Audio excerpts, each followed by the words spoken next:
এরাই তো আমাদেরকে আগাতে দিচ্ছে না। আমরা তো ইসলামের যে মূল নীতি মর্ম এটা তো আনতে চাই আমাদের সমাজের মধ্যে। ফরদ ভাই, জি জি। আপনি শুরু থেকেই মানে আপনি একটা শব্দ আপনি বলতে থাকেন, সেটা হচ্ছে জাতিবাদ। এবং আপনি আজকে আমাদের সাথে আলোচনা বলছেন যে আপনি আসলে ইসলামী জাতিবাদ বা ইসলামের যেটা মানে সেকুলার জাতিবাদকে সরিয়ে আপনি একটা ধর্মীয় ফেসিবাদও আনতে চান নাই, ইসলামী জাতিবাদটাও আনতে চান নাই, বা চান নাই আর কি। না মানে আনতে চাওয়া মানে আপনার চাওয়া না। কিন্তু আমার একটা প্রশ্ন হচ্ছে যে আপনি কি এটা খেয়াল করেন ফরদ ভাই, যে এই কথা কিন্তু সত্য যে শেখ হাসিনার আমলের যে দুর্বলতা বলি, দুর্নীতি বলি, সেগুলি আপনি চোখে আঙ্গুল দিয়ে দেখিয়ে যাওয়ার জন্য 15-16 বছর ধরে আপনি চেষ্টা করেছেন।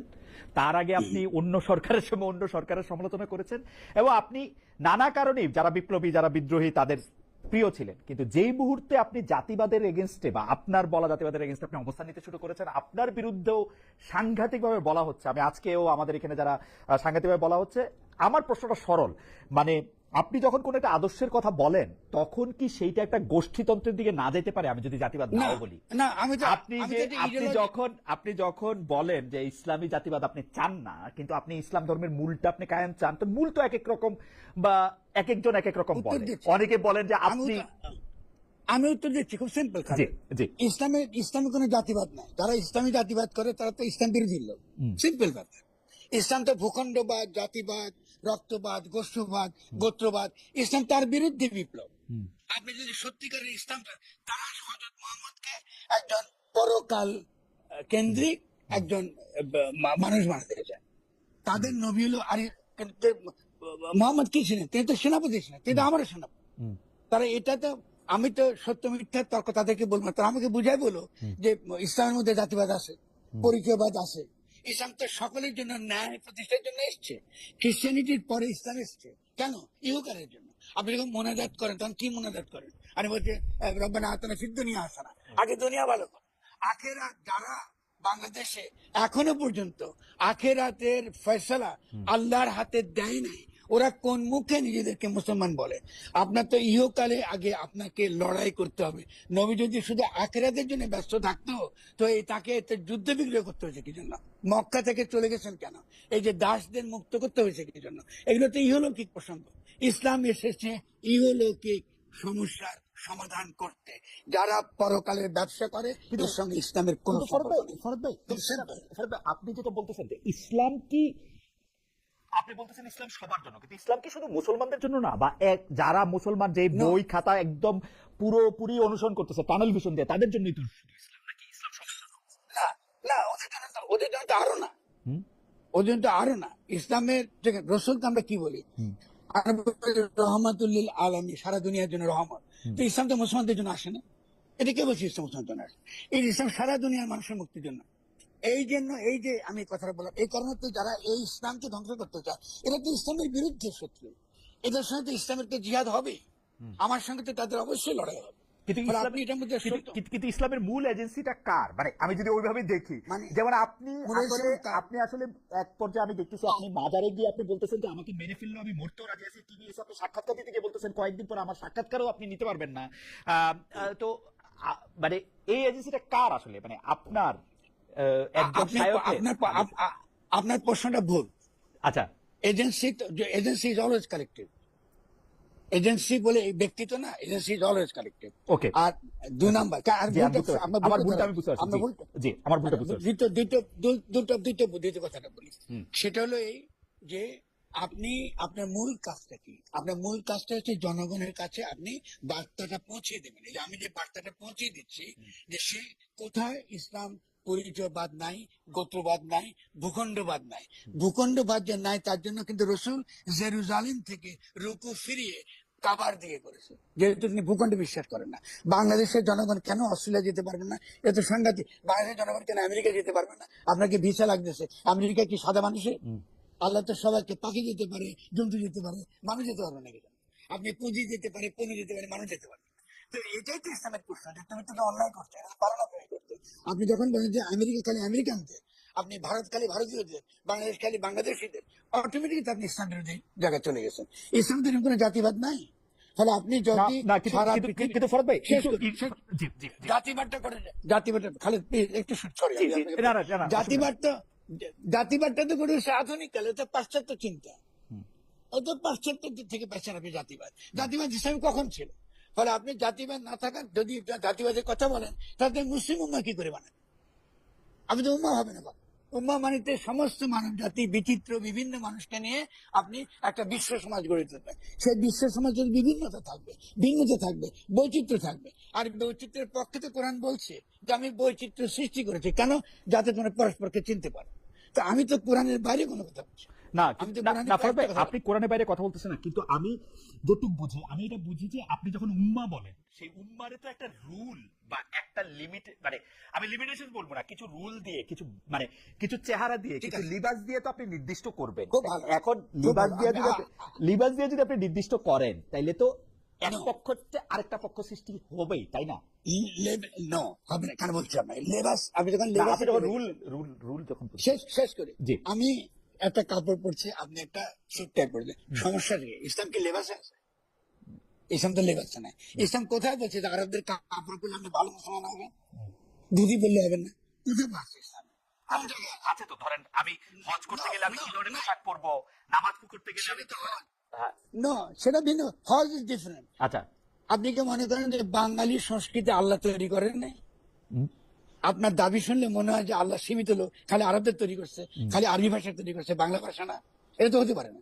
এই এই যে আল্লাহকে যারা ইতিমধ্যেই একটা পৌত্তলিক জায়গায় নিয়ে চলে গেছে, পৌত্তলিকতার মধ্যে যারা ইসলামকে ঠেলে দিয়েছে, এদের বিরুদ্ধে লড়াই করার তো আমার কর্তব্য। আমি যদি রসুলের প্রেমিক হয়ে থাকি, তো এদের বিরুদ্ধে লড়াই করতে হবে আমাকে, কারণ রসুলের শিক্ষা তো আমাকে ধরে রাখতে হবে। আপনি আমাকে বিচার করেন, সমস্যা নাই। আর দ্বিতীয়ত, আপনি অন্য কথা ইসলাম কথা বলছেন। এই যুগে আপনি ইসলামের প্রথম কালমা কি? লা ইলাহা।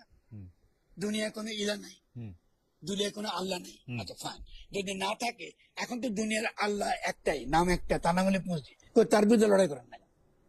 এই ইলার বিরুদ্ধে লড়াই, সেই ইলাকে তো পকেটে নিয়ে ঘুরে বেড়াচ্ছেন আপনি। আপনি কিসের ইসলামী? আপনি ওই যে সুদখোর, আপনি এমনকি ব্যাংক করেন, লজ্জা করেন না, আপনি লাগেন ইসলামী ব্যাংক। ঠিক আছে, তো আপনি আবার কিসের ইসলামের কথা বলবেন? আপনি তো এগুলো তো জনগণকে আপনি বিভ্রান্ত করছেন এই কথাগুলো বলে। আমি তো ইসলাম নিয়ে কথা বলতে রাজি আছি, ইসলামের ডিসকাসিভ ট্রেডিশন নিয়ে কথা বলতে রাজি আছি, ইসলামের ভাষা নিয়ে কথা বলতে রাজি আছি। আমার ভাষা তো ইসলামেরই ভাষা। আপনি কেন আরবি ভাষা বলে ইসলামের ভাষা হয়? আপনি কি ন্যায়ের কথা বলেন? আপনি কি ইনসাফের কথা বলেন?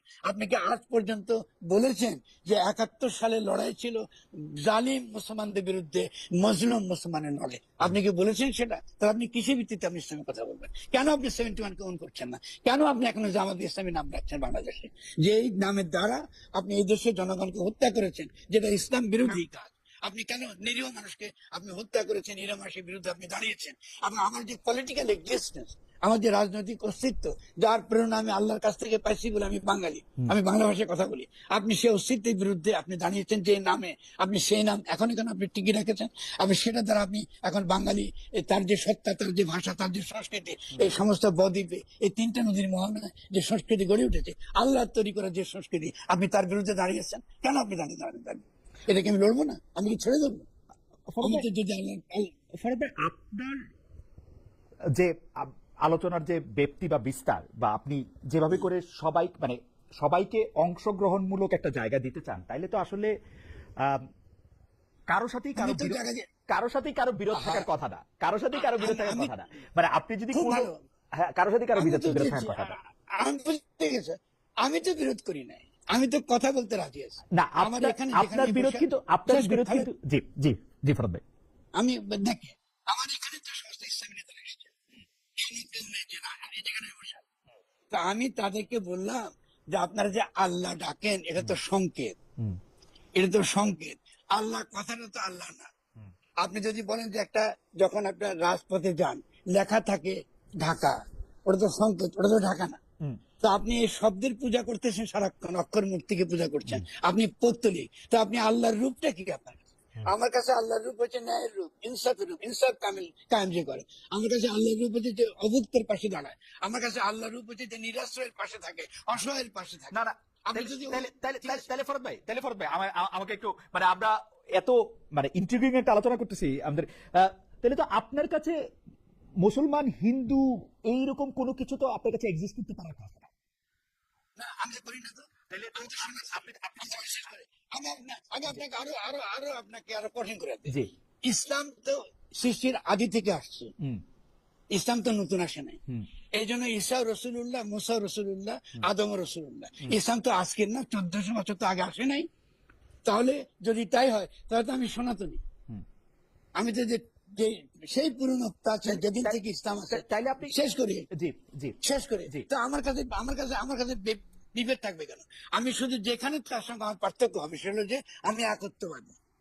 আমার সঙ্গে পার্থক্য তারপরে তো আমি তার জুলুম করবো না, তার জুলুম করাটা অন্যায়। লাগুন দিয়ে কমালি তাকে আমি প্রেমের দ্বারা, ভালোবাসার দ্বারা, চিন্তার দ্বারা, উন্নত সংস্কৃতির দ্বারা, উন্নত জীবন ব্যবস্থা দ্বারা তাকে আমি জয় করবো। আমি তার বিরুদ্ধে অস্ত্র ধরবো কোন দুঃখে, যদি সে আমার বিরুদ্ধে অস্ত্র না ধরে? এগুলো কি? এটা হতে পারে এখন নাকি? আপনি এই যে মাথায় কি এই যে এই আক্রমণ যে করছেন? এই যে তার বিরুদ্ধে অস্ত্র আর আমার বিরুদ্ধে অস্ত্রটা, সেটা আপনি এই দুই পক্ষ মানে আপনি কারে আপনার পক্ষে পাইতেছেন, কারে বিপক্ষে পাইতেছেন, এটা আপনি কে নির্ধারণ করতেছেন? অর্থাৎ মানে আমি যদি আপনি আপনি কোনো রুলস, আপনি কোনো রেগুলেশনস, আপনি কোনো বলতেছে জি উত্তর দিচ্ছি জি আপনাকে। জি আমি মুমিন, আমি মুমিন, তাহলে আমি এই সিদ্ধান্ত তো আল্লাহর, আমার তো না। আমি যদি ভুল হয়ে থাকি তাহলে আমি ধ্বংস হয়ে যাবো, আর তারা যদি ভুল হয়ে থাকে তারা ধ্বংস হয়ে যাবে। 1 নাম্বার। 2 নাম্বার হচ্ছে এই দেশে তো বিবেকবান মানুষ আছে। আপনি যুক্তি দিয়ে আমাকে বোঝার চেষ্টা করছেন, আমাকে কঠিন কঠিন প্রশ্ন করছেন যেহেতু আপনি আমার কাছে একটা উত্তর চাচ্ছেন। আমি উত্তর দিয়েছি। এখন আমি সঠিক না বেঠিক এটাতে বিচার করার মালিক এদেশের জনগণ। আমি তো বিচার করতে পারবো না। আমি তো বলবো। আমার কাজটা হচ্ছে যে বলা। আমার কাছে যে আমি যেহেতু আল্লাহর নিকটবর্তী থাকতে চাই, তিনি আমাকে যেটা বলতে পারেন আমি তাই বলি। এরপরে আমি কিছু বলি না।